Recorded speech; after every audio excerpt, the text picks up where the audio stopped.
வருடங்களுக்கு முன்பதாகவே தலைவர் எழுச்சி தமிழ் அவருடைய முழக்கம் வந்து ஆட்சியிலும் பங்கு, அதிகாரத்திலும் பங்கு அப்படின்ற முழக்கம் தான் வந்து இன்னைக்கு வந்து நிறைவேறுகிறது.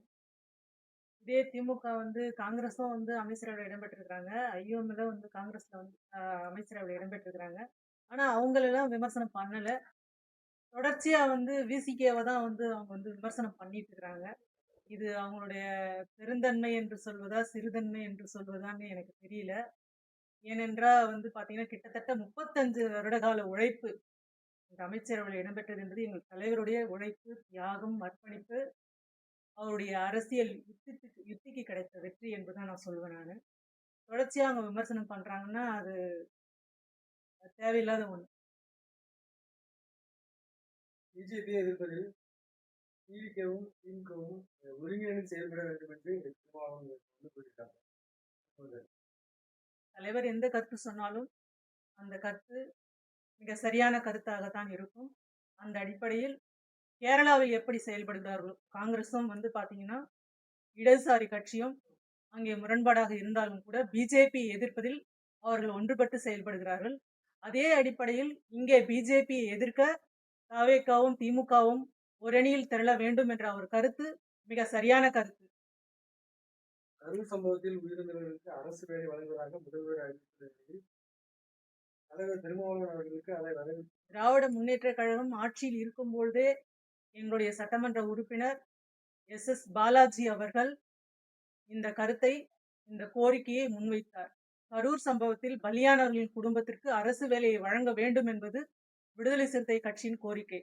அதன் அடிப்படையில் இந்த ஆட்சியில் இருக்கக்கூடிய தாவேகா அதை நிறைவேற்றி இருக்கிறது. எப்பொழுதுமே ஒருவர் பாதிக்கப்படுகிறார் என்றாலும், ஒருவர் வந்து கொலை செய்யப்படுகிறார்கள் என்றாலும், அந்த குடும்பங்களுக்கு உயிரிழப்புக்கு ஒரு அரசு வேலை வழங்க வேண்டும் என்பதுதான் எங்களுடைய தலைவருடைய எப்பொழுதுமே கோரிக்கையா இருக்கும்.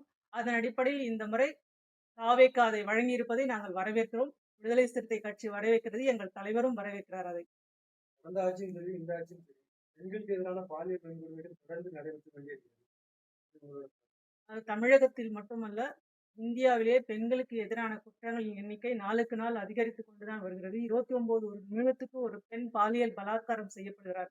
அதாவது இது இந்திய தேசமா அல்லது பலாத்கார தேசமா என்ற கேள்விதான் இந்த இந்தியாவில் நிகழ்ந்து கொண்டிருக்கிறது. இதற்கு காரணம் வந்து பாத்தீங்கன்னா, வர்ணாசிரம மனுதர்ம கொள்கை தான், மனுஸ்மிருதி தான். பெண்களை வந்து ஒரு போகப் பொருளா வந்து நடத்துவதற்கான காரணமே வந்து மனுஸ்மிருதி கொள்கை தான். அதை வந்து அழித்தொழிக்க வேண்டும். இத்தகைய கொலைகளுக்கு தீவிரமான கடுமையான சட்டங்களை நடைமுறைப்படுத்த வேண்டும். அப்பொழுதுதான் இத்தகைய வந்து கொலைகள் வந்து நிறுத்தப்படும், பாலியல் கொடுமைகள் தடுத்து நிறுத்தப்படும். தற்போதைய அமைச்சரவையில் விடுதலை சிறுத்தைகள் கட்சிக்கு சமூக நீதித்துறை ஒதுக்கப்பட்ட நிலையில் தற்போது ஏற்பட்டுள்ள மாற்றம். சமூக நீதித்துறை அமைச்சர் மாண்புமிகு வன்னியரசு அவர்கள் அமைச்சரவையில் பங்கு பெற்ற பிறகு மக்களோட இருக்கிற அந்த களத்திற்கே நேரடியாக ஆய்வு சென்று அதில் பல்வேறு கோரிக்கைகளை வந்து நிறைவேற்றி வருகிறார்.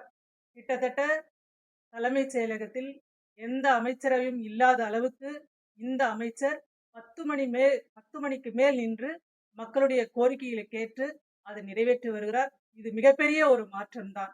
இது தலைவர் எழுச்சி தமிழ் அவருடைய வார்ப்பு என்பதை காட்டுகிறது.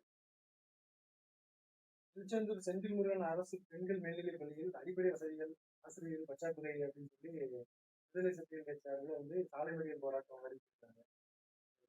செந்தில் முருகன் அரசு பெண்கள் மேல்நிலைப் பள்ளியில் கிட்டத்தட்ட 1150 மாணவிகள் வந்து படிக்கிறார்கள். 40 மாணவிகளுக்கு ஒரு ஆசிரியர் இருக்க வேண்டும். போதுமான ஆசிரியர்கள் இல்லை என்று கோரிக்கை வைத்திருக்கிறார்கள்.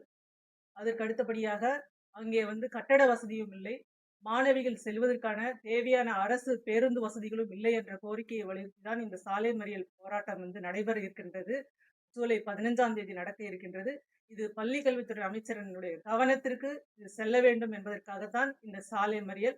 அது நாங்கள் ஆளுங்கட்சியில் இடம்பெற்றிருந்தாலும் கூட மக்களுக்கான பிரச்சனை என்று வரும்போது எங்களுடைய தலைவர் எழுச்சி தமிழர் அவர்கள் களத்தில் முதல்வராகத்தான் இருப்பார்.